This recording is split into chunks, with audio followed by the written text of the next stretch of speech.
Isang mapagpalang araw po sa ating lahat. Ako po si Junella Bianca de Aguilar at ito po ang aking Day 287 devotion para sa ating 365 daily devotion na pinamagatang ano ang solusyon. At ang topic natin ngayon ay total depravity. Sabi po dito yung concept ng total depravity, also called total inability, teaches that because of Adam's fall, every part of human nature, mind, heart, will, and actions has been corrupted by sin. It does not mean people are as evil as possible, but that sin affects the whole person, leaving us unable to choose God or do true goods apart from divine grace. Man is spiritually dead in sin, incapable of saving himself, and utterly dependent on God's sovereign grace in Christ. This humbles human pride and magnifies the necessity of God's initiative in salvation.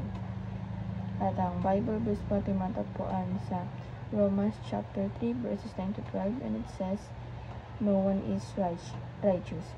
What shall we conclude then? Do we have any advantage? Not at all.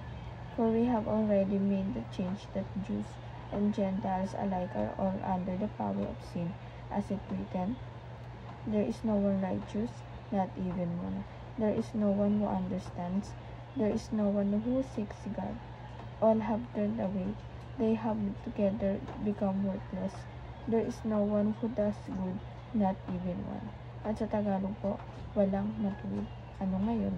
Tayo bang mga Hudyo at ay nakakalamang hindi?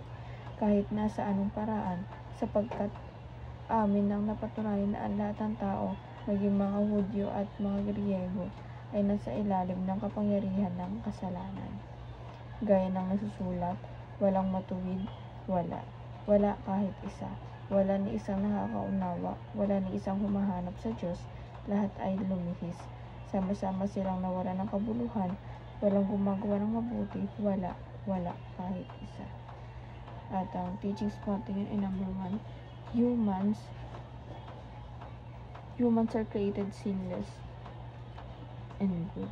Ito po, syempre, nung unang panahon, nung nag-create ang ating Panginoong tao, nung si Adan at Eva, syempre, so, walang bahid ng kasalanan yun. Talagang mabubuti at walang bahid ng kasalanan. Pero, nung number 2, humans fell into sin and became slaves to it. Syempre, diba yung naudyok sila, parang na trick sila, kaya na hulog sila sa kasalanan. Kaya ang ating Panginoon, yung sakripisyo siya, syempre pag nung dumami na yung tao, alam na ating Panginoon na talagang nasa dugo na nananalayta na sa laman natin yung kasalanan dahil sa kila Eva at Adan.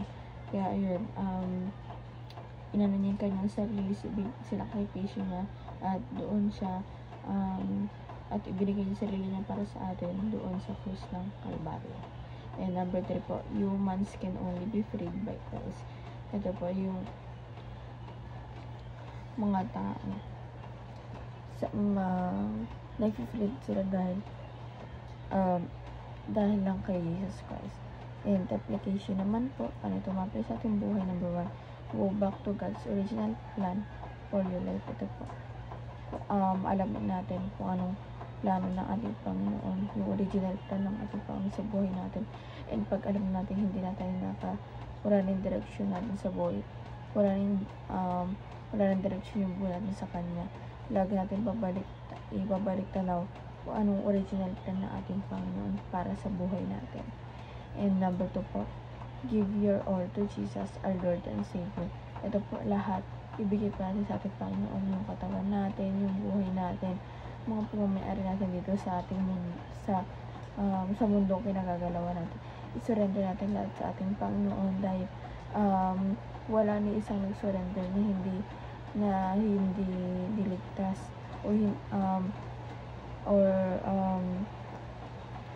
na hindi nilagtas sa ating Panginoon. Lahat ng pag-surrender Lahat may magandang dulot yan. Lahat pagpapalain na yan. Number 3 po, humans can only guide others to Jesus, the only solution. Ito po, i-guide po natin yung others. Di ba tayo po nakakilala at nakakaalam sa ating Panginoon? I-guide po natin yung iba para sa ganun sama-sama tayong maglingkod at maglakad kasama ang ating Panginoon. And yun naman po ang aking devotion ngayong araw. Sana po matutunan kayo at pupunta nung kalimutan na i-share sa ating mga mahal sa buhay. And God bless po sa ating lahat.